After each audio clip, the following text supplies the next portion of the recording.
So this is a presentation on the Oregon Health Authority Phase 1 reopening guidelines. So this is kind of interesting for us to be thinking about right now because most of the state of Oregon has reopened into Phase 1. And some folks are about ready to move into Phase 2 in some of our counties. Well, no, my county is the one county that is not yet in Phase 1. So we're learning from the other counties, we're learning from other states, and for that matter, we're learning from countries around the world who are ahead of us in the COVID-19 pandemic. And some of these best practices are helpful to us at this point. We're also learning from science as the scientists get more data about what this virus is really doing and how it impacts us. I wanted to point out that there's some contact information here for you and refer you to the Oregon Health Authority Phase 1 guidelines that you can find online. I will be quoting from them. I am not the expert. What I am using is the resources from the experts to go through this. So let's talk a little bit about the science. I think it's important to look at the science, at least for me, because I'm not a big rule follower in general. So for me to follow rules, especially new ones that are uncomfortable, awkward, it helps for me to understand the why behind them. Why is it important that we behave differently in this Phase 1 and then Phase 2 situation that we're in Oregon and across the country, and for that matter, in the entire world? And as the governor told us in her speech on May 7th, we are going to be living with the virus until there is reliable treatment or prevention, which is many months off. Dr. Fauci, the national expert working with the administration, he has given us maybe best case of seeing a vaccine in about a year. I have heard pessimistically people saying it's going to take more like 2 years before a vaccine is widely available. I think Dr. Fauci is a pretty reliable source, so I'm hoping that his 1-year estimate is going to be our reality. But still, that means we're looking at entire 2020 being our new normal. So because we don't have a vaccine yet, and because our treatments are effective but not guaranteed, our primary tools to fighting this pandemic are physical distancing and hygiene. And we have witnessed what a shutdown has done to our economy, and nobody wants to stay there. So we are finding our way back to an economy that we can make money and keep people safe, an economy that is sustainable for all of us. Knowing that every time we lift a restriction, we will see an increase in transmission and an increase in people getting sick. So our mission then, as we open up, is to meet the needs of our customers safely and profitably. Because if we can't do it profitably, then it's not sustainable for us as business people. So as a small business development center advisor who runs the restaurant and retail programs, I am concerned about your financial well-being and your financial sustainability, as well as your health as business owners, as service providers, and as customers, because you are also customers out there of other businesses. A source that I used for this presentation is down there at the bottom. It's from Aaron Bromwich, who is a scientist who wrote an excellent article, and I'm pulling all my scientific data from him. So we know that the virus is here to stay. We also know that it is getting better in our country and better in Oregon. But better still means that as of last week, 148 people had died in Oregon, and over 100,000 people have died in New York. I mean, not in New York, in the United States. I'm getting the data from the New York Times. So you can see our trends are going down. So this is encouraging. But it's still there. This is still real. People are dying every day. So social distancing and sanitation is working well in Oregon. We shut down pretty early, and we in the community, we did a pretty good job, and we have the results to show it. Right now, our infection rate is the 5th lowest in the nation. Our death rate is the 7th lowest in the nation. So what I'm encouraging everybody is, so let's keep up the good work. We've taken it seriously. We're learning what we need to learn, so that we can move safely into reopening our economy. What the data has shown us that we have seen as the pandemic has spread around the world is that the worst situations were in dense areas where you had many people inside. So nursing homes, prisons, religious ceremonies, and workplaces such as meatpacking facilities, These environments with poor air circulation and a high density of people were breeding grounds for the virus. And if one person came in there, many people became sick. Also, events such as weddings, funerals, and birthdays were one of the ways that this virus spread early on, and many people became sick and many people died. Business networking events where people came together in hotels and conferences were great ways to spread the infection. Because the formula for this infection is exposure to the virus over time. So most people get sick because a family member brings it home. And that coughing and sneezing spread this airborne virus better than just breathing and talking, although there is some going into the air from just breathing and talking. And this is probably one of the most frustrating things that we've learned, is that at least 44% of all infections and the majority of the community-acquired transmissions occurred from people without any symptoms, the asymptomatic carriers of the infection. So personally, what that means for me is I assume everybody that I know, everybody that I meet can be a carrier of this virus, including myself, because we have not had enough testing in our communities to know for sure whether or not I'm a carrier. So I just assume that I am and that all my family members are. And yes, we haven't been sick, knock on wood, but doesn't mean we can't be carrying the virus, because that's how it's being spread right now. Sorry about that. So what we've also seen and what the data has shown us is that outdoor events are safer. And so shopping, for example, in a farmer's market has much less risk than shopping in a store.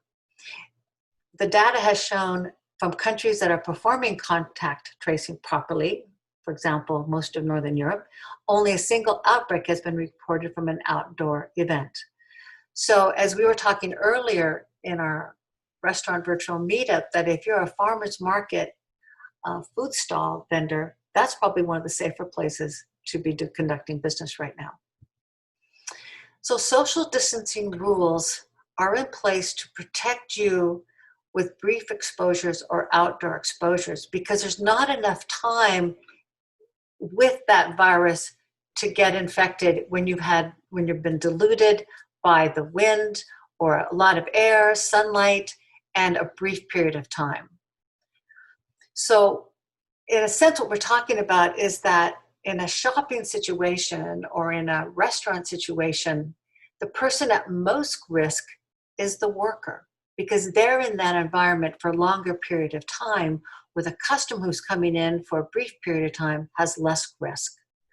However, if we're all wearing face masks, then we reduce the risk for everybody involved. So we talked to some retailers about things that they were seeing and strategies that they were utilizing here in the Oregon area to help manage this. And one is to provide cloth gloves for people who are trying on jewelry. And then when they're done with those gloves, you put them in a used container to be washed with hot water and in a dryer. That you can sell masks to customers. It is okay to require customers to wear masks. And that there are people in town who are selling masks to restaurants, to retailers. For example, Spooltown and Garnish are some local people who are providing masks. You want to provide appointments for people so they can come in to use your service or to use your store, and those apps are online. We can create outdoor shopping places and outdoor eating places, and we're going to talk about that some more. You can also provide shopping opportunities online. A great example of that is Union Rose doing her Facebook shopping events every week. You can set up pre-shopping where you actually can talk to them on the phone or via social media. You can put some clothes into a fitting room and invite them to make an appointment to come in and try them on. People are slowly opening in Portland too. Independent retailers have been allowed to open, and they are doing so. And they're finding that customers are responding and sales are increasing. They're still slower, of course, but they are increasing. Some things that have changed is something like a return policy. People are choosing to not do returns anymore because they don't necessarily want to handle the logistics of that. You can set aside an item for 48 hours because the risk of transmitting the virus through fabric is low. Also, you need consider sneeze guards. Retailers are required to have them. We're going to talk about that a little bit more. So, a source for seat guards here locally is Grands and Benedict. Applied Plastics will provide custom sneeze guards for you. People are using couriers to deliver products to customers. An example of some local couriers is Runley and Cascade Courier.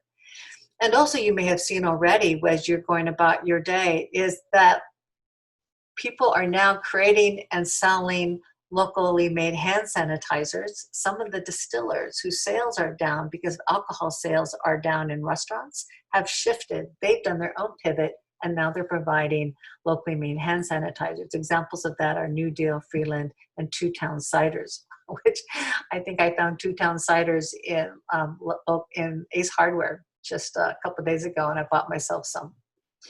So we know that the virus spreads primarily through air. It's a respiratory disease, spread disease. But those infected respiratory droplets land somewhere, and they stay alive for a short period of time, which is why we're asking people to wash your hands often, wash your hands often, stop touching your face, and also wipe down surfaces on a regular basis. And we're going to talk some more about that. The bottom line about the face coverings is when I wear a face covering, I'm helping to protect that worker in front of me. And I'm showing respect to that worker and for the situation that they find themselves in serving the public. And when someone else wears a face mask, they're protecting me because that face mask is keeping me from coughing or sneezing a great amount of droplets into the air. And also as I'm talking or singing, it's keeping the majority of those droplets inside my mask and releasing very few into the air. And that's a courtesy we show each other by wearing face masks when we're together, particularly indoors. Because as we know, we still have COVID-19 in our community, and we don't know who is a carrier. So the guidelines right now to reopen in phase 1 are very clear. That we are required to maintain 6 feet of distance between people and employees in the store. There are some exceptions to that. And the exceptions are if you're delivering food and if you're providing a personal service. We need to look at how we organize our stores to help maintain that 6 feet of physical distancing. And I suspect many of you have already been out and about and seen how stores are doing this.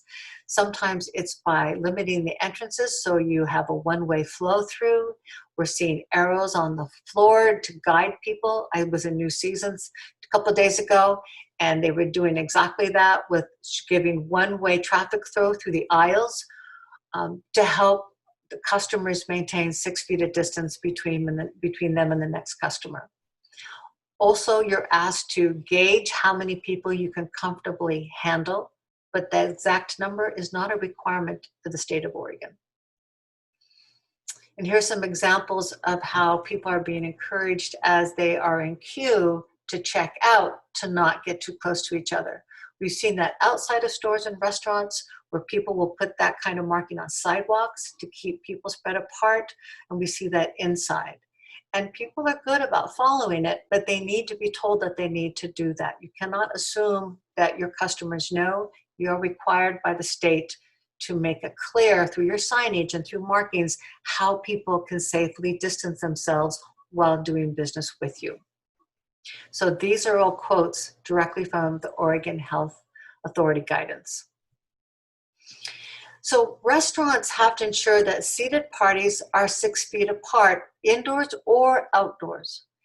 And according to phase 1 requirements, parties are limited to 10 or fewer numbers. It's my understanding that when we go into phase 2, that will be increased, but right now it's 10 or fewer members. But as we know, people within the same party can sit close to each other. So you can see in this photograph that we have people sharing a table, we have people sharing a booth. we are letting those people decide who they feel comfortable being close to, but we have to maintain, as restaurant operators, 6 people between parties, which means you may need to do some signage, either clever or direct, direct in your restaurant. You can see in this example, in this photograph, people put a sign on every other table to keep people from sitting there. I heard of a case on National Public Radio of a restaurant on the East Coast that actually brought in mannequins, dressed them up in 40s attire, and had them sitting at the tables where they didn't want their regular customers to sit at, which I thought was a kind of fun bit of whimsy to use. I think stuffed animals might be kind of fun, actually. So it is okay for your waiters who are delivering food to a table to have a brief interaction that is close to the customer. And as you can see an example in this photo, the server is wearing a mask. Customers are not required to wear a mask. They are encouraged to wear a mask, and you can require them to wear a mask as they're coming and going from your restaurant, and then just take off the mask when they're actually eating and drinking. No counter seating unless the counter faces a window or a wall. And also you have to maintain 6 feet between parties. And counter ordering is acceptable if you can maintain distance between the customers, and also if you can put up some sort of screen such as a plexiglass window between the customer and the employee. And again, you want to post signs and mark spots on the floor and guide people as to how to wait.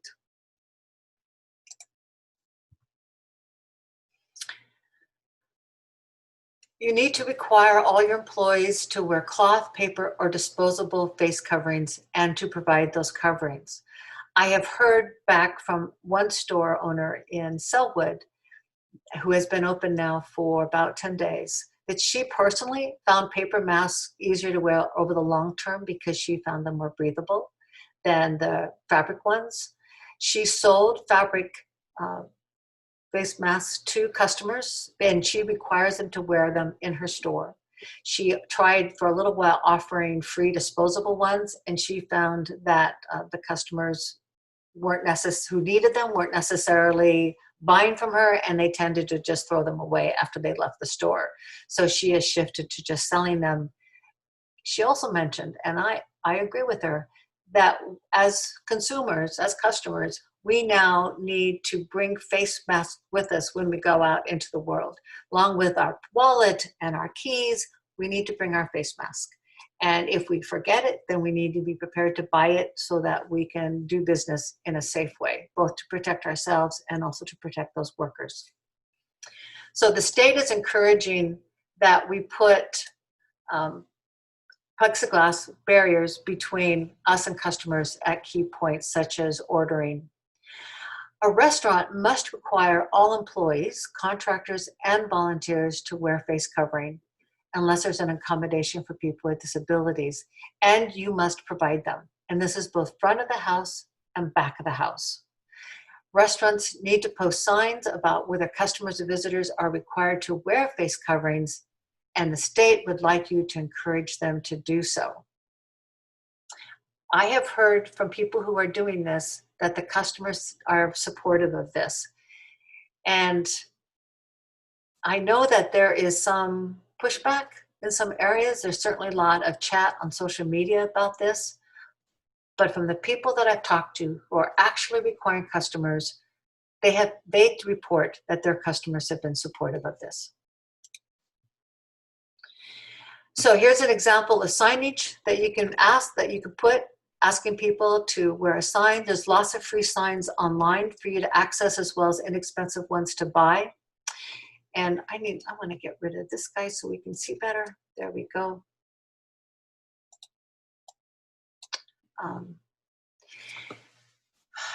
And also an example of how you can be selling masks. And you can pick masks that fix your brand, or you can find masks that just are very straightforward. That's a choice. And the good news is that when it comes to fabric masks or even paper masks, good enough is good enough. We do not want to be encouraging everybody to go out and get the high medical grade masks because there's actually still not enough of those in the world.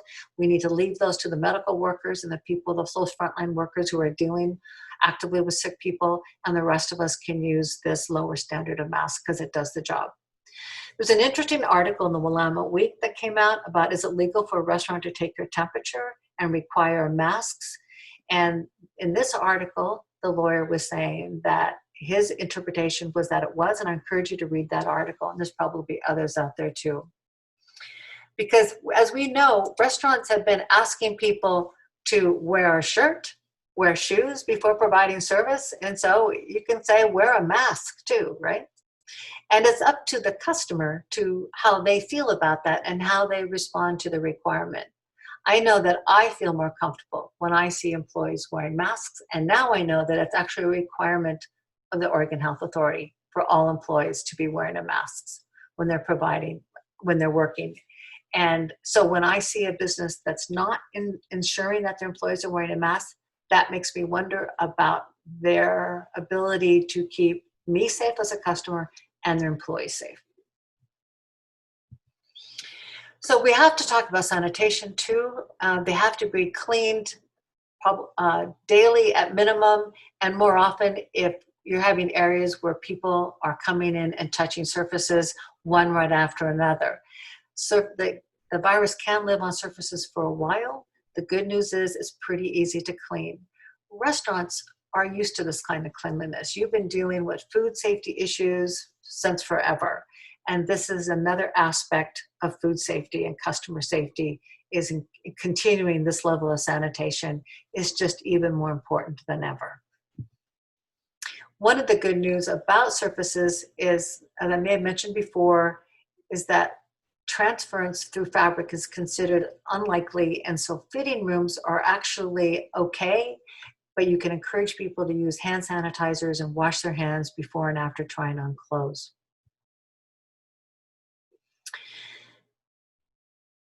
This is an example of a clothing store where somebody is all masked up, ready to serve people, and providing masks, paper masks to their customers. So when you're talking about a restaurant environment, you want to minimize employee bare hand contact with food through the use of utensils. You want to reinforce frequent and proper hand washing for all employees, which again was standard in the restaurant industry. It's just increasingly vital now. Wearing gloves when performing cleaning and sanitizing or disinfecting activities. The state is still not requiring that people wear gloves while preparing food. They are requiring that they wear a mask. That you disinfect customer contact surfaces at tables and video lottery terminals between each customer or each dining party. You were wiping down tables before, not necessarily in all cases between every party, and now that's a requirement. And to frequently disinfect all the common areas and touch points, including the payment points. This is a little bit controversial. During phase 1 now in Oregon, you are required to end on-site consumption of food and drinks by 10 p.m. And they're not allowing customer self-service operations. A little oddity here is that when you go into a convenience store, you will still see that they have self-service operations because their guidance comes from a different agency than restaurants. So restaurants are not allowed to, but a convenience store still can. You want to provide condiments in single service packets, or you disinfect the serving bottle, like bottle of A1 sauce or that bottle of ketchup between each dining party, and you bring it out as they request it and not just leave them out there. Also be careful about presetting tables. Sometimes people would want to preset the tables before opening so that all the tables are ready. The state is saying you can do this before a reservation, but don't set out all the settings in the entire dining room and let them just sit there for hours where people walking by might cough or sneeze on them and the virus might land there and sit there for waiting for the next customer. Use menus that are single use or cleanable between customers. Maybe shift to an online menu that people can use their phone to read, or post your menu on a whiteboard or something similar that customers won't touch. The use of karaoke machines and pool tables and bowling is not allowed in phase one. To the extent possible, businesses should, but are not required to have an employee help you manage your customer flow and monitor the social distancing while waiting in line, ordering, entering and exiting, using the bathroom. Now, if you don't have a lot of business, you may have an employee who can multitask and do a variety of things as well as handling the social distancing. Just know that you are responsible for paying attention to how people may or may not be congregating. And if you see them congregating, it is up to you to get them to spread out, however you do that. They're also asking that you limit the number of staff who serve a party and wash hands thoroughly or use hand sanitizers when moving between parties. You do not want to be the carrier from one asymptomatic carrier to another. Remember, you need to assume that all your customers are asymptomatic carriers of the virus.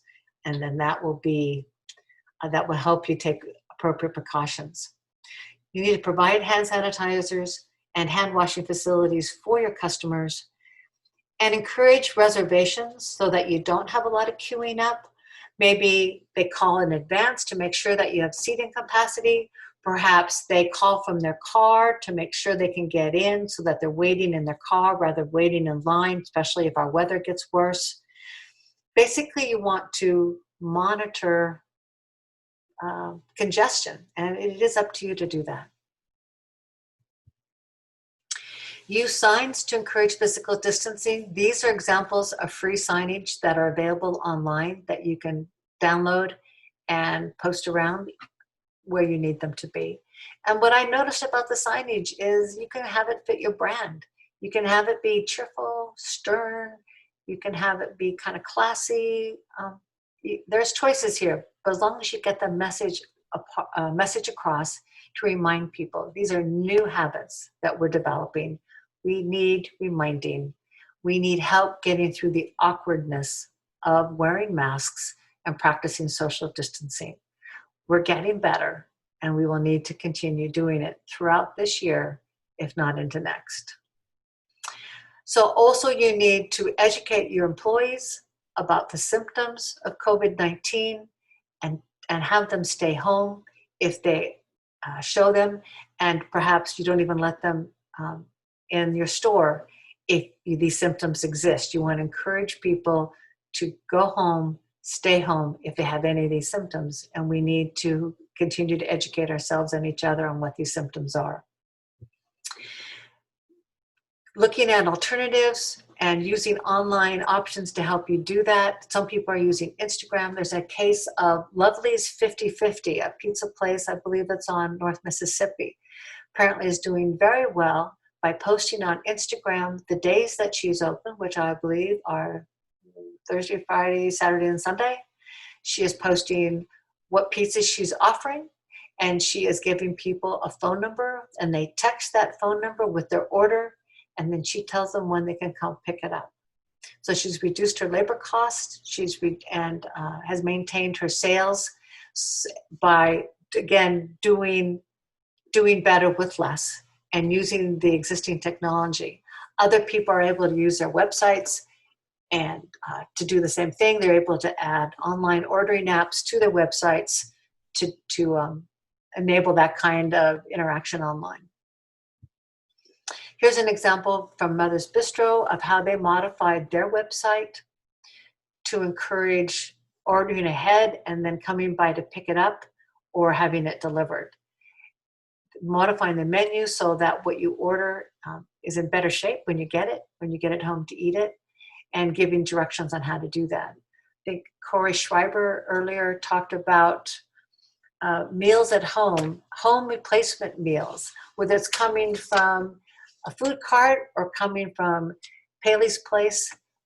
There are options here for people who are getting tired of cooking their own food, and they also want to support you. So tell them how they can support you, and you need to tell them online in a way that's easy for them to find you. Here's an example from Harlow's on Hawthorne. They've changed their menu, and they're providing online, pickup and delivery options, and reduced their staff, kept their sales up, and I've heard are doing well with this new model. So here are some examples of resources that you can use as we continue into this phase one. And there was a summit that was done and is now available through YouTube that we did in Southern Oregon, where you have Terry Hopkins from the Oregon Restaurant Association talking about these same guidelines. I'm there talking about retail guidelines specifically. Here's the link to Oren Bromwich's paper, which I think is excellent. And also we have the Oregon Health Authority Phase 1 reopening guidance.